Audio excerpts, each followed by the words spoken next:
कि करिए कसम खिला भाई तो कसम खा के झूठ बोलेगा वो। कसम खा अगर कसम खा लिया पक्का झूठ बोलेगा वहां पे। नहीं कसम इंसान के लिए एक रस्म है।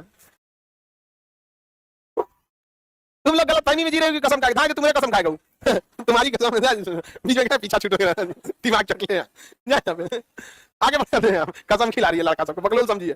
आगे बढ़े तो यहाँ पर ना एपीजे अब्दुल कलाम लग गए, परमाणु बम बना दिया उन्होंने, अंडरग्राउंड परीक्षण के लिए सारी चीजें कर दी। उसके बाद अमेरिका को डाउट हो जाता, ऊपर उसने सैटेलाइट छोड़ दिया कि यहाँ क्या हो रहा है। एपीजे अब्दुल कलाम कहे कि तो बवाल कर दिया, ये तो ऊपर सैटेलाइट छोड़ दिया, कोनो काम करेंगे तो देख लेगा।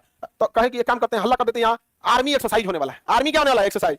तो वहां पे ना आर्मी को लगा दिया, कोई युद्ध अभ्यास कर रहा है, घर बना रहा है, ये कर रहा है, उसको बम से मार के उड़ा रहा है, एक्टिविटी कर रहा है। उसी एक्टिविटी के आड़ में क्या हो रहा था? परमाणु बम का परीक्षण हो रहा था। अंदर पूरा परमाणु बम लगा दिया, अमेरिका ने पूरी तरह से सैटेलाइट लगा दिया था और वहां से पूरी सैटेलाइट को छोड़ दिया, उसकी स्पीड बढ़ा दिया था, सैटेलाइट फटाफट आ जाए। पहले दिन में एक बार आता था, फिर दिन में 3 बार कर दिया। हद तो ऐसा हो गया 1 घंटा में 3 बार कई सैटेलाइट्स लगा दिए थे अमेरिका ने, हर 1 घंटे में 3 बार आके देख लेता था। अब कोई काम कीजिएगा तुरंत आके देख लेगा तो बड़ी दिक्कत हो जाएगा यहाँ पे। लेकिन इसी बीच एपीजे अब्दुल कलाम ने पूरी सैटेलाइट के आवागमन का स्पीड ट्रैक कर लिया कि कब आएगा कब जाएगा, और एपीजे अब्दुल कलाम फुल तैयारी के साथ रेडी थे। और जब आया 9 मई 1998 कब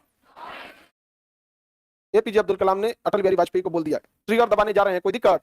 कोई दिक्कत नहीं, कहा कि रुकिए तब लाइने पर रहिए। मार दिया, ट्रिगर दबा दिया, परमाणु बम का परीक्षण हो गया। मारा, पूरा भूकंप आ गया एरिया में। क्या हो गया? भूकंप आ गया। सोचिए कितना तगड़ा होता होगा, परमाणु बम शहर हिला देता है, जमीन के नीचे तो भूकंप आ गया। पाकिस्तान में भी कुछ घर ढह गया, उधर घर ढह गया, पाकिस्तान भी जान गया यहाँ पे, और बाप रे परमाणु बम का परीक्षण कर दिया यहाँ पे। भारत आदमी जो टेंशन में था वहां पे, तो दिक्कत हो गया यहाँ पे। तो उन्होंने क्या किया, एपीजे अब्दुल कलाम, देखिए अमेरिका क्या कह रहा है, समझा कि नहीं आया?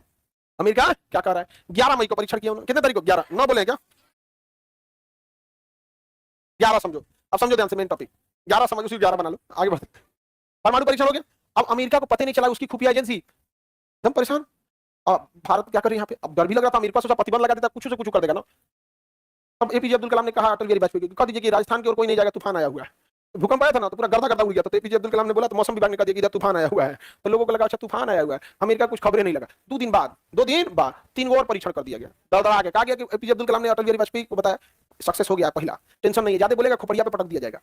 तो उन्होंने कहा कि और बचल है कुछ, तो कहा 3 और है, ओकरो फोड़ दीजिए, टेंशन नहीं है, ओकरो फोड़ दिए, सब सफल हो गया। जापान में जो परमाणु बम फोड़ा गया था ना, उससे 1000 गुना ज्यादा पावरफुल है हम लोग का, 1000 गुना यहाँ पर, इतना तगड़ा है यहाँ पर। अब जब परीक्षण हो गया तो अटल बिहारी वाजपेयी आए प्रेस कॉन्फ्रेंस करने के लिए कि भारत अब उन चुनिंदा देशों में शामिल हो गया जिनके पास अपना परमाणु बम है। अमेरिका बुलाया सीआईए वाले को, कहा कि मारेंगे 4 जूता। क्या कर रहा था तुम लोग? कर रहे थे कि हम लोग पूरी खुफिया जानकारी देंगे, कैसे फोड़ दिया? कहा कि साबू दोनों बुढ़ो है, सब बहुत खतरनाक है। वो कैसे अपना बाल बच्चा है ना, कुछ खबर लीक नहीं होता, फैमिली होने की वजह से ना कुछ लीक हो जाता है। नहीं समझा गया? कोनो मामा से पूछेगा, कुछ फूफा से पूछेगा, कुछ भाई से पूछेगा, धीरे धीरे धीरे धीरे तार जोड़ते जाएगा। नहीं समझा गया कि फूफा से पूछेगा कहाँ है आजकल, भाई से पूछेगा, इधर उधर एक्टिविटी ट्रैक करेगा उनका। इन लोग का कोई था ही नहीं, कोई था ही नहीं यहाँ पे, एक से पूछेंगे कोई नहीं था यहाँ पे। नहीं समझा गया? एकदम पता नहीं चला था। अब अमेरिका का मोह मोह हो गया। अमेरिका क्या हो गया? बेचारा मोह मोह हो गया अमेरिका का। अमेरिका पूरा भड़का भारत के ऊपर। अटल बिहारी वाजपेयी को कह रहा है कि कभी भी मैं भारत को एक परमाणु संपन्न देश नहीं मानूंगा, मैं इसे मान्यता नहीं दूंगा। तो अटल बिहारी वाजपेयी ने कहा कि जो चीज हमारे पास है उसके लिए हमें किसी के प्रमाण की आवश्यकता नहीं है। यदि किसी को लगता है कि हमारे पास नहीं है तो आ जाना, एक बार पटक देंगे, पता चल जाएगा है कि नहीं। अरे भैया हमारे पास परमाणु बम है, अब तुम मान्यता दो, अच्छा है मत दो, क्या मतलब बनता है? नहीं समझ जाएगा? कोई चिल्लाते रहे उससे कोई मतलब बनेगा जी? तुम्हारे चिल्लाने से क्या ही फर्क पड़ता है, हमारे पास परमाणु बम, कोई दिक्कत? आगे बढ़े। भारत बन गया परमाणु संपन्न। एपीजे अब्दुल कलाम भारत को परमाणु संपन्न दे दिया। उसके बाद चले गए अपना साउथ इंडिया में, जाके तमिलनाडु में पढ़ाने लगे, प्रोफेसर के तौर पे कॉलेज में पढ़ा रहे थे। जब 2 साल बाद 2002 में बात हुआ कि भैया क्या बनाना है, राष्ट्रपति का इलेक्शन कराना है, तो एपीजे अब्दुल कलाम को सोचा गया बनाया जाए। तो अटल बिहारी वाजपेयी उनको कॉल किए, वो पढ़ा रहे थे, कॉल किए कॉलेज में कि आपको प्रधान राष्ट्रपति के लिए नॉमिनेट किया जा रहा है। तो कॉल आया स्कूल में, उस समय मोबाइल तो था नहीं, ऑफिस में घंटी बजा, तो आके बताया कि सर आपके लिए प्रधानमंत्री का कॉल है। तो एपीजे अब्दुल कलाम पढ़ा रहे थे, उनको आके बताया स्टाफ की सर आपके लिए प्रधानमंत्री का कॉल है। तो कहा कि बोल दीजिएगा कभी क्लास ले रहे हैं, क्लास खत्म होने के बाद बात करेंगे। ये आदमी थे, समझा गया? और एक अटल बिहारी वाजपेयी, वो सोचिए कितनी महान व्यक्ति थे, प्रधानमंत्री होने के बावजूद वो कहे कि एक शिक्षक पढ़ा रहे हैं। समझा गया? आजकल लोग ईगो पे ले लेते हैं, हमारा फोन नहीं उठाया, प्रधानमंत्री मुखिया ना बनने देंगे यहाँ पे।